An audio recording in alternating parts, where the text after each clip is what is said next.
కూడాను ఒక 1000 బహుళ ప్రయోజనాల కేంద్రాలు మంజూరు చేయడం జరుగుతుంది ఈ పిఎం జన్మన్ కింద. తర్వాత సార్వత్రిక సేవా బాధ్యత నిధి కూడాను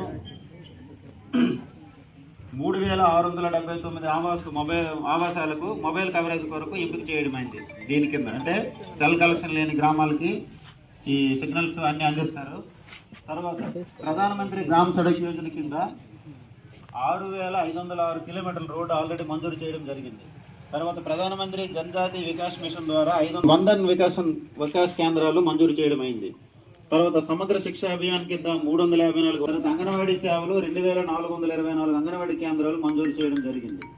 ఇప్పుడు జాతీయ ఆరోగ్య మిషన్ కింద 694 మీకు ఆల్రెడీ సర్వే అప్పుడు కూడా మీకు ఏమేమి కావాలి, ఏ సర్టిఫికేట్ ఉంది, బ్యాంక్ ఇప్పుడు కూడా మీకు గ్రీవెన్స్ ఇండివిజువల్గా గ్రామానికి సంబంధించిన గ్రీవెన్స్ కూడా ఈ రోజు కూడా నమోదు చేయడం జరుగుతుంది.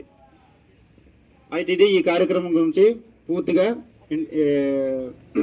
ఇంట్రడక్షన్, ఈ కార్యక్రమం మొత్తం వివరణ ఇది.